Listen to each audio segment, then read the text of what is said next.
우리 상받는 인생이라는 제목으로 하나님 말씀 선포하겠습니다.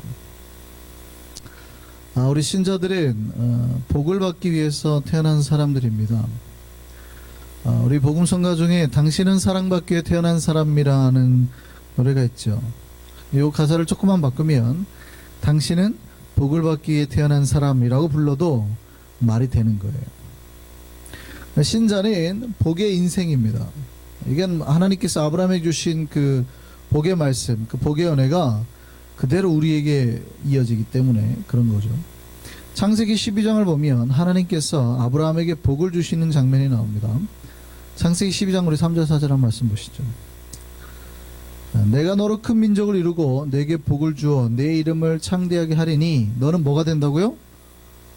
복이 된다고요. 네. 2절 3절 잘못 쳤어. 2절 3절 2절에 뭐랬냐면 너는 복이 될지라. 그 다음에 뭐라고 되어 있어요? 너를 축복하는 자에게는 내가 복을 내리고, 그 다음에 너를 저주하는 자에게는 내가 저주하리니, 이렇게 되어 있단 말이죠. 그래서 땅의 모든 족속이 너로 말미암아 복을 얻을 것이다, 이렇게 되어 있어요. 이것이 하나님을 믿는 백성들의 복의 지표예요. 우리가 복의 중심이 되는, 복 덩어리 자체가 되는 거죠. 그래서 우리는 크리스천으로 부름받은 순간부터 하나님의 아브라함의 자녀가 되고 하나님으로부터 복이다 라고 인정받는 사람이 되는 거예요. 그래서 우리한테 축복하는 누군가는 나 때문에 복을 받는 거예요. 하나님이 그에게 복을 내리시니까. 그죠? 그런데 만약에 우리에게 저주하는 누군가 있잖아요. 그러면 그 사람이 우리로 말미암아서 저주를 받아요. 왜냐하면 우리는 복을 받을 인생인데 저주할 인생이라고 자꾸 해버리니까. 그러니까 우리는 무엇 받을 인생이라고요? 복 받을 인생. 여러분 보시기에 옆에 있는 사람이 못나 보이고, 그렇죠? 여러분 보기에는 옆에 있는 사람이 되게 못나 보이고, 아이고 저것이 무슨 복을 받을까 싶을지 몰라요, 여러분 생각에는.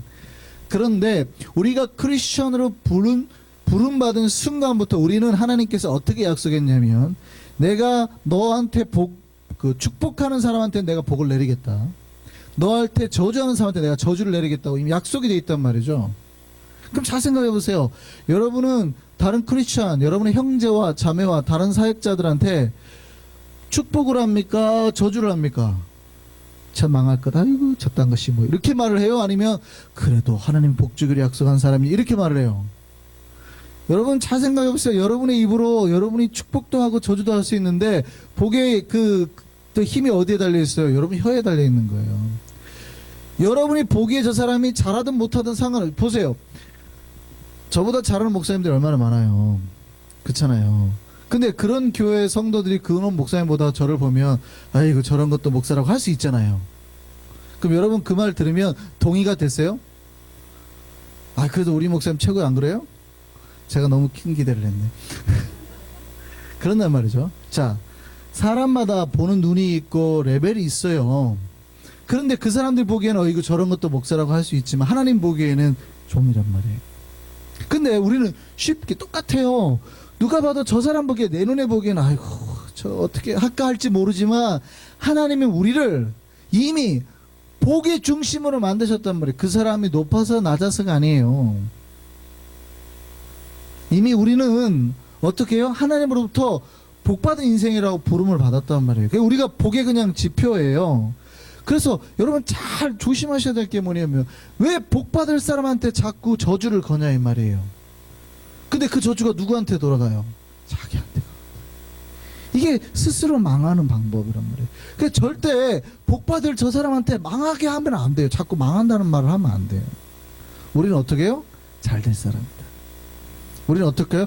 원래 우리는 부름받을 때 잘 되도록 복받도록 부름을 받았어요. 그러니까 우리한테 누군가 축복하잖아요. 부족하더라도 자꾸 축복해요. 그러면 하나님이 복을 내리겠다 약속하셨잖아요. 근데 자꾸 우리한테 저주를 하잖아요. 그러면 내가 저주하겠다고 약속했단 말이죠, 하나님이. 우리는 어떻게 해야 돼요? 축복을 해서 복을 받아야 될 줄 믿습니다. 우리가 세상에 나가서 살 때도 마찬가지입니다.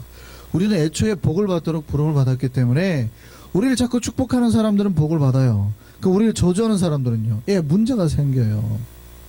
물론 우리도 우리가 하나님의 복으로 세상 사람들이 인정할 만한 하나님의 복답게 사는 것도 중요해요. 그것도 분명히 크리스찬에게 필요한 겁니다. 그러나 우리가 완벽하게 노력한다고 하나님의 자녀가 되는 게 아니거든요. 여러분이 누군가의 누군가 여러분의 부모의 자녀로 태어나기 위해서 노력을 해서 태어난 사람은 한 명도 없잖아요. 나는 이렇게 이 집 부자니까 이 집, 이쪽 부모님 얼굴이 잘생겼네, 이 집, 이렇게 태어나지는 않았죠. 아무도 자녀에게는 그 선택권이 없는 거예요. 똑같아요. 신앙에도 자녀에게는 그 선택권이 없어요. 하나님이 불러서 자녀 만들어 주시는 거지. 그러면 그 자녀가 못날 수도 있고 부족할 수도 있고, 심지어는 어떤 자녀는 장애도 좀 있잖아요. 장애가 있으면 내 자식 아니에요? 차버려요? 아니죠. 장애도 있어요. 신자들 중에도 부족할 수 있고 연약할 수 있고 약할 수 있다고요. 그러나 하나님이 취해서 내 아들 내 딸이라고 그랬잖아요. 그런데 형제들끼리 같이 제 장애 있다고 손가락질 해버린단 말이죠. 그러니 하나님 보기에는 그게 예뻐요, 안 예뻐요? 안 예쁜 거예요. 우리는 모두 축복하는 주의 백성들 되기를 소망합니다. 예.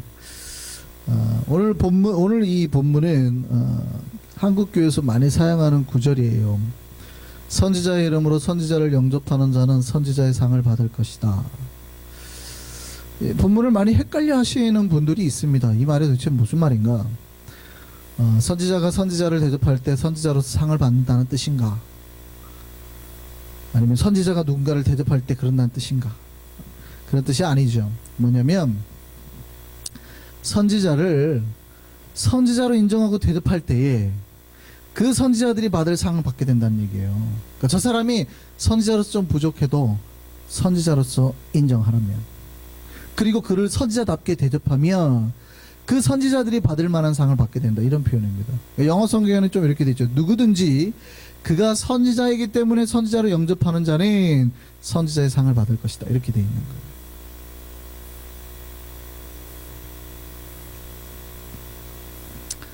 그래서 이 말씀을 한국 목사님들이 많이 쓰죠. 목사로 잘 대접하면 큰 상을 받습니다. 목사 대접 잘하면 큰 상을 받습니다. 꼭 틀린 말이라고 말하기는 어렵지만 꼭 맞는 말이라고 하기도 좀 애매하죠. 그러니까 만약에 목사가 이제 자기를 선지자로 싹 바꿔서 말을 하는 건데, 근데 만일 선지자가 아니라 예수님을 잘 따르는 제자에게 누군가가 그냥 물 한 그릇 대접해요. 그러면 상이 없을까요? 그것도 상이 있어요. 그러니까 목사가 신자들을 신자의 이름으로, 저를 크리스찬으로서 성도로서 잘 대접해도 똑같이 상이 있죠. 그러니 무슨 얘기냐면, 여러분이 옆에 있는 분을 권사인데 권사답지 못해도 여러분 보기에는 권사로서 잘 대접하면 그 상이 있다, 이 말이에요. 여러분이 보기에 장로인데 장로 같지 않아도 여러분이 그가 장로로서 잘 대접하면 그 상이 있다, 이 말이에요. 근데 이건 꼭 직분에 해당되는 말은 아닙니다. 직분에 해당되는 말이 아니라 사실은 존재에 해당되는 말일 수 있는데, 누군가가 성도인데 성도가 좀 부족해요. 저런 것이 성도라고 하지 말고 그를 성도로서 똑같이 잘 대접하면 상이 있다, 이 말입니다.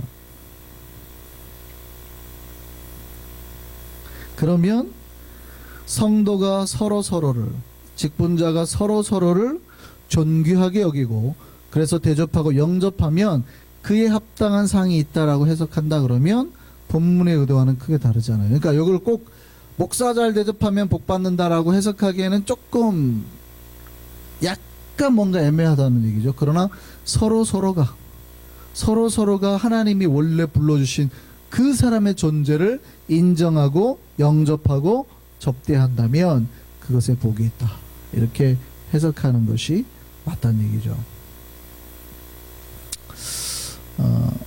본문은 특별히 사실은 우리 좀 섬기라는 의도보다는 사실은 오늘 본문은 파송하면서 하시는 말씀입니다. 좀 그게 사실은 좀 더 포커스가 맞춰져 있는데요. 이 본문은 예수님이 지금 제자를 부르시고 난 다음에 천국을 전하기 위해서, 복음을 전하기 위해서 그 제자를 파송합니다. 근데 파송하는 제자들에게 힘을 주시기 위해서 하시는 말씀이에요. 그러니까 동기부여하면서 막 제자들한테 으쌰으쌰 하면서 하시는 말씀이에요. 마태복음 10장, 이게 오늘 본문 10장인데요. 마태복음 10장 전체에 그런 게 나와요. 마태복음 10장 1절을 보면 예수님이 이제 12제자를 부르시는 장면이 나옵니다. 그 12제자를 불러서 어떻게 해요? 천국을 이제 전파하게 하시는 거예요. 오늘 본 마태복음 10장 7절부터 한번 볼까요? 이렇게 돼 있어요. 가면서 말하되, 전파하며 말하되, 자, 천국이 가까웠다 하고, 12제자에게 말씀하는 거죠. 천국이 가까웠다 하고, 병든 자를 고치고, 죽은 자를 살리고, 나병한 자를 깨끗하게 하고, 귀신을 쫓아내고, 또 너희가 거저받았으니 거저줘라. 전대에 금이나 은이나 돈 가지지 말고, 여행을 위해서 배낭이나 두부릇이나 씨나 지팡이를 가지지 말고, 뭐 이는 일꾼이 자기의 먹을 걸 받는 게 마땅하다는 거예요. 그러니까 대접받으라는 거죠. 그러니까 너희가 가서 대접받는 게 당연하니 대접받는 거에 대해서 이상하게 생각하지 마라 그러는 거죠. 그리고 어떤 성이나 마을에 들어가든지 그 중에 합당한 자를 찾아내어 너희가 떠나기까지 그 집에서 머물러라. 괜찮다는 거예요. 이게 복음을 전한 자가 누려야 될 거예요. 그리고 너희들을 그렇게 영접해야 될 거라는 거죠. 그 집에 들어가면서 평안을 빌어라. 그 집이 이에 합당하면 너희의 빈 평안이 너희에게 임할 것이고 만일 합당하지 아니하면 그 평안이 너희에게 돌아올 것이다. 누구든지 너희를 영접하지도 않고, 그 얘기는 뭐라고 그래요? 너희를 영접해야 된다는 거예요. 또요, 너희의 말을 듣지도 아니하거든. 그러니까 복음을 받아들이지 아니한단 말이죠. 그러면 그 집이나 성에서 나가 너희 발에 먼지를 떨어버려라. 지금 예수님이 제자 파송하시면서 하시는 말씀이 천국을 선포해라. 그리고 그 파송받은 일꾼들을 대접하고 제자들을 대접하는 것이 당연하다. 너희가 대접받는 게 당연하다. 그런 거예요. 그러면 사도들은 그 집을 위해서 평안을 빌 수 있었습니다. 근데 그 평안이 이제 합당하지 않으면 사도들에게 돌아가는 거겠죠. 이렇게 말씀하신 이유는 사도들을 영접하는 게 그들에게 복임을 말하기 위해서예요. 너희가 나가는데 절대 주눅 들지 마라. 너희를 영접하는 게 오히려 그들에게 복이야. 이렇게 말하는 거야. 너희를 영접하는 그들은 하늘의 평안과 복을 누리게 될 거야. 그 얘기입니다. 만약에 너희를 영접하지 않으면 어떻게 해요? 발의 먼지를 떨어버려라. 공동번역이 이렇게 되어 있습니다. 그들에게 경고하는 표시로 너희 발에서 먼지를 털어버려라. 이게 경고죠. 일종의 경고. 하나님의 복음을 거부하는 사람들에게 주는 경고. 유대인들이 사실은 원래 이런 습관이 있다 그래요. 이방인 지역을 이렇게 여행하고 왔을 때 다시 이제 이스라엘 땅으로 들어갈 때 그 발에 먼지를 이렇게 떠는 습관이 있다 그래요. 그러니까 그 지역은 부정한 지역 아니에요. 그러니까 하나님의 땅으로 들어갈 때 그 부정한 것들이 몸에 붙어서 들어가지 못하도록 터는 그런 습관이 있는 거예요. 근데 이걸 예수님이 그대로 천국의 복음에다 그대로 적용을 한 거예요. 너희를 영접한다는 것은 복음을 영접하는 거예요. 천국을 영접하는 거예요. 하나님 나라를 영접하는 건데 만약에 그들이 복음을 받아들이지 않으면 그들은 천국 백성이 안 되잖아요. 하늘 평안도 없잖아요. 이방인이란 얘기예요. 그러니 그들의 평안이 그들이 있지 못하도록 그들의 이방인의 먼지를 털어버려요. 너희는 이방인이다 그거예요.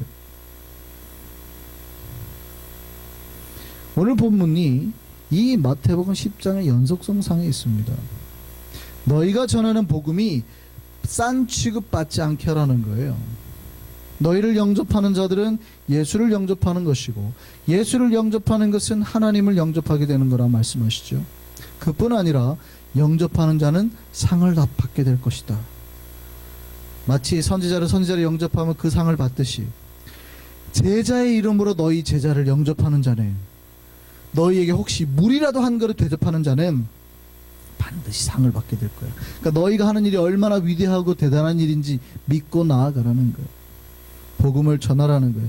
자부심을 가지고 세상에 나가서 복음을 전하고 사역을 하라는 거죠. 그 말씀하려고요. 그 말씀하려고. 우리는 부름을 받고 사실은 파송을 받은 사람들.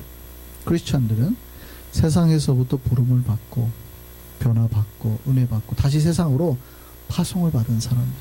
그래서 우리는 매주 나가서 파송의 노래를 부르잖아요. 가서 복음을 전할 것. 예수 오실 그때까지 복음을 전할 것 노래를 하잖아요. 이게 사실은 우리가 파송의 노래를 하는 거거든요. 자, 그럼 우리는 얼마나 자부심을 가지고 세상에 나아가 사역을 할까요? 여러분, 예수님 말씀대로 성도로 살고 집사답게 살고 권사로 장로로 정말 사십니까? 그리고 여러분 삶에서 복음을 증거하십니까? 하나님 나라를 그들에게 전합니까? 그리고 전하면서 정말 여러분의 사역이 기뻤어요? 니들이 내 말을 안 믿어! 이 발을 털고 막 이래요? 우리가 발에 먼지를, 물론 발에 먼지를 털 필요는 없지만 그렇게까지 막 가슴 아파하고 내 발에 먼지 털 거야 뭐 이렇게 안 하는 이유가 뭡니까? 그렇게 열정적으로 복음을 전해본 적이 없었어. 그가 막 예수를 안 믿는다고 해도 막 마음이 아프고 이래본 적이 없었어. 우리는 사실은 부름받고 세상으로 보냄받은 자들인데 우리의 사역이 기뻐야 되거든요. 니네가 나를 영접하지 않으면 니네가 망해 뭐 이래야 되거든요. 우리가 자부심이 있어야 된단 말이에요. 니네가 내가 전한 복음 안 받으면 니네가 망해. 니네가 영접하면 니네가 복 받는 거야 뭐 이래야 되는 거거든요. 이 본문의 의도가 원래 그런 거거든요. 야, 그러니까 목사가 그런 거예요. 나 신방 받으면 집사님 집이 잘 되는 거지 뭐 이런 거예요. 굉장히 예수님이 그 프라우드를 이렇게 챙겨주는 거예요.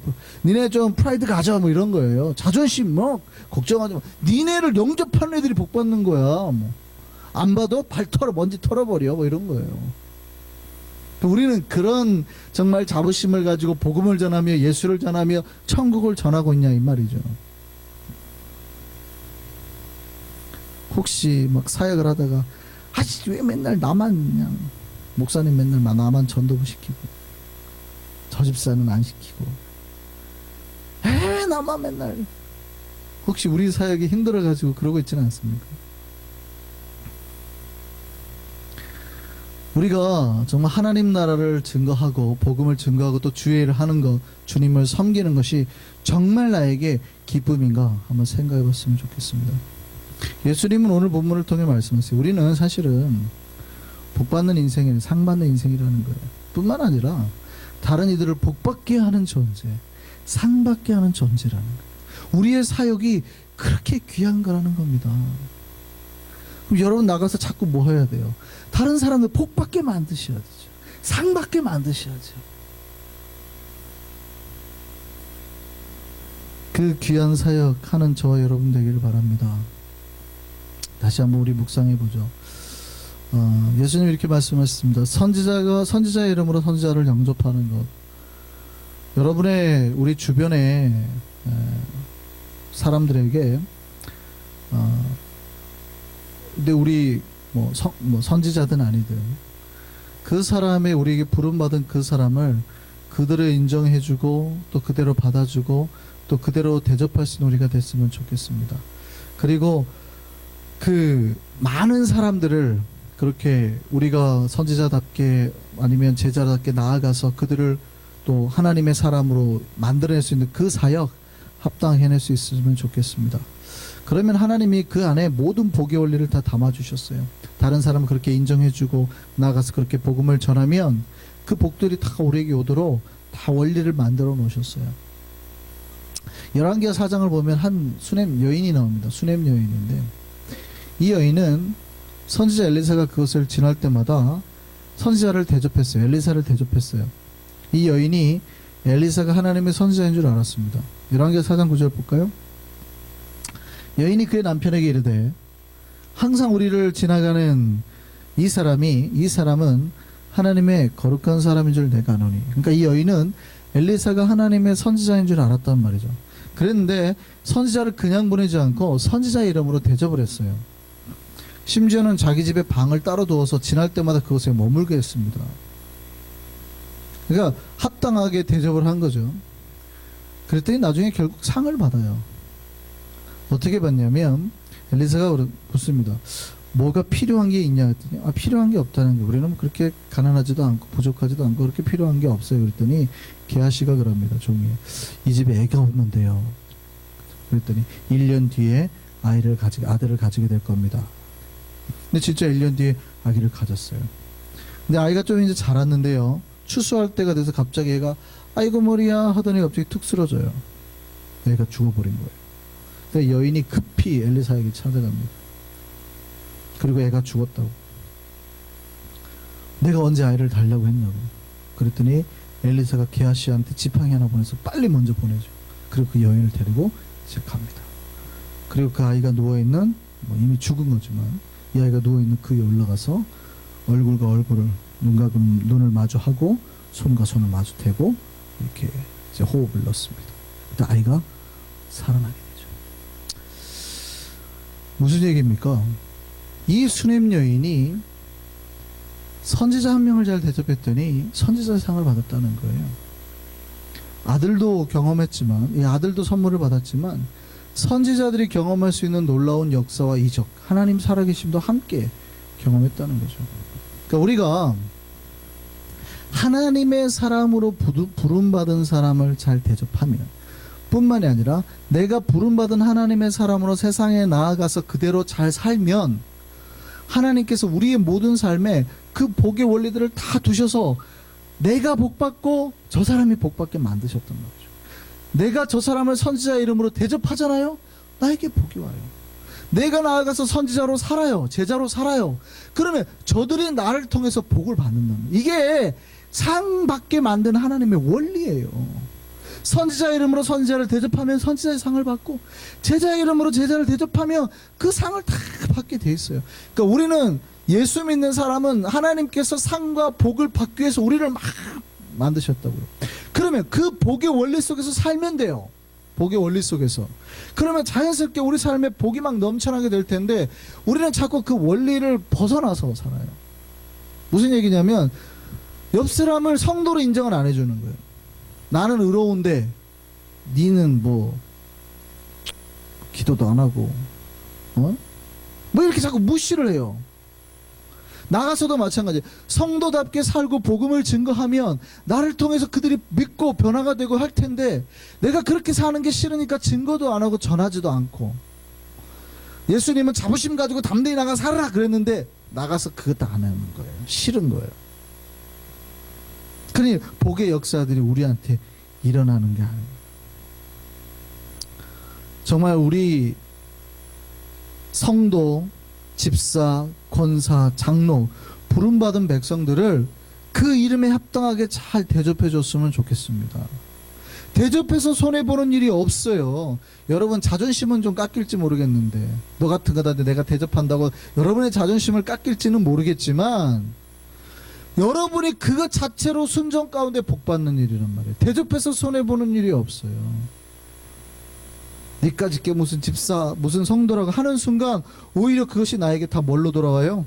다 저주로 돌아와 버린단 말이에요. 그 이름에 합당하게 대접하면 복의 대접을 받는 겁니다. 뿐만이 아니라 여러분이 부름받은 백성으로 자부심 가지고 세상에 나가서 복음을 전하면 그 이름에 합당하게 여러분이 복을 누릴 뿐만이 아니라 복음을 나눠주면 그 사람조차도 복을 받게 만듭니다. 저는 우리 인생이 상받는 인생이 되기를 바랍니다. 또 다른 일을 상받게 하는 인생 되기를 바랍니다. 대접하지 않으면 상도 없어요. 전하지 않으면 상도 없어요. 정말 날마다 복과 상이 넘치는 인생, 그런 인생 살 수 있는 저와 여러분 되기를 소망합니다. 기도하겠습니다.